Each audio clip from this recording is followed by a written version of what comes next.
ప్రపంచంలోనే అత్యంత శక్తివంతమైన ఆయుధం అక్కడే. శివుడు అర్జునుడి మధ్య భీకర యుద్ధం. మహాదేవుడికి అంకితం చేయబడిన అతిపెద్ద పండుగ మహాశివరాత్రిని ఈ ఏడాది ఫిబ్రవరి 26న జరుపుకుంటారు. ఈ రోజున శివ భక్తులు సరైన ఆచారాలతో శివుడిని పూజిస్తారు. శివుడికి సంబంధించిన అనేక పురాణగాథలను చదువుతుంటారు, వింటారు. ఇందులో చాలా ఆసక్తికరమైన, స్ఫూర్తిదాయకంగా ఉండే అర్జునుడు, శివుడి మధ్య జరిగిన యుద్ధం గురించి ఇప్పుడు చూద్దాం. మహాభారత కాలంలో పాండవులు బహిష్కరించబడినప్పుడు అర్జునుడు గొప్ప విలుకాడు కావడానికి, దైవిక ఆయుధాలను పొందటానికి తీవ్రమైన తపస్సు చేస్తానని ప్రతిజ్ఞ చేశాడు. మహాభారత యుద్ధంలో కౌరవులను జయించటానికి అత్యున్నత శక్తిని పొందడం అర్జునుడి లక్ష్యం. శివుడు అర్జునుడి మధ్య భీకర యుద్ధం. హిందూ పురాణాల ప్రకారం అర్జునుడు హిమాలయాలలో శివుని గురించి తీవ్రమైన తపస్సు చేయడం ప్రారంభించాడు. అతని తపస్సుకు సంతోషించిన మహాదేవుడు అతన్ని పరీక్షించాలని నిర్ణయించుకున్నాడు. దీంతో మహాదేవ్ అర్జునుడిని పరీక్షించడానికి వేటగాడు రూపంలో వచ్చాడు. శివుడు అర్జునుడి దగ్గరకు ఒక అడవి పందిని పంపాడు. అర్జునుడు, వేటగాడు ఇద్దరూ ఒకేసారి ఆ అడవి పందిపై బాణాలు వేసి చంపేశారు. కాని ఒకే ఒక్క బాణం బయటకు వచ్చింది. తన బాణమే పందిని చంపిది అంటూ ఇద్దరి మధ్య వివాదం చెలరేగింది. దీనిపై వివాదం చెలరేగి శివుడు, అర్జునుడు మధ్య భీకర యుద్ధం జరిగింది.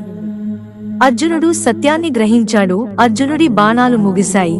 ఎంత చేసినా శివుడిని ఏం చేయలేకపోతున్న అర్జునుడు తీవ్ర కోపంతో తన గట్టిపడిన కత్తిని తీసుకుని భగవంతుని తలపై పగులగొట్టాడు. ఆశ్చర్యకరంగా అది కూడా ముక్కలుగా విరిగిపోయింది. ఇక చెట్లు, రాళ్లు, బండరాళ్లతో పోరాడటం ప్రారంభించాడు. చివరికి ఒట్టి చేతులతో పోరాడటం ప్రారంభించాడు. కానీ శివుడితో జరిగిన పోరాటంలో తీవ్రంగా కొట్టబడ్డాడు, గాయపడ్డాడు. కొద్దిసేపటికి అర్జునుడు మూర్ఛపోయాడు. స్పృహలోకి వచ్చిన తర్వాత అతను తన ప్రయాణ ఉద్దేశ్యాన్ని గుర్తు చేసుకున్నాడు. చాలా నొప్పితోనే బాధపడుతూ మట్టితో శివలింగాన్ని తయారు చేసి మహాదేవుడిని ప్రార్థించడం ప్రారంభించాడు. అర్జునుడు యుద్ధంలో తన పూర్తి బలాన్ని, నైపుణ్యాన్ని ప్రదర్శించినా కానీ వేటగాడి రూపంలో ఉన్న శివుడిని ఓడించలేకపోయాడు. ప్రతి బాణం, ఆయుధం విఫలమవడం చూసిన అర్జునుడు ఇతను సాధారణ వ్యక్తి కాదని గ్రహించాడు. అర్జునుడు శివుడిని పూజించి పూల దండను సమర్పించగా ఆశ్చర్యకరంగా అదే దండ వేటగాడి మెడలో కనిపించింది. అప్పుడు అర్జునుడు నిజం గ్రహించాడు. మహాదేవ్ నుండి పాశుపతాస్త్రం. తపస్వి అర్జునుడు శివుని పాదాలపై పడి క్షమాపణ కోరడం ప్రారంభించాడు. అతని భక్తి, అంకిత భావానికి సంతోషించిన శివుడు అతనికి ప్రపంచంలోనే అత్యంత శక్తివంతమైన ఆయుధమైన పాశుపతాస్త్రాన్ని ఇచ్చాడు. మహాభారత యుద్ధంలో అర్జునుడు విజయం సాధిస్తాడని ఆశీర్వదించాడు.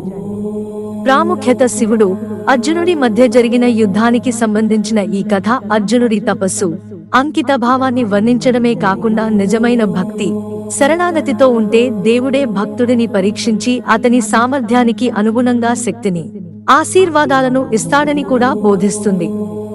అర్జునుడిలా అంకిత భావంతో, ఓపికతో పనిచేస్తే ఎవరైనా ఖచ్చితంగా విజయం సాధిస్తాడు. మిత్రులారా, ఛానల్ సబ్స్క్రైబ్ చేసుకోవడం మర్చిపోకండి. ధన్యవాదాలు.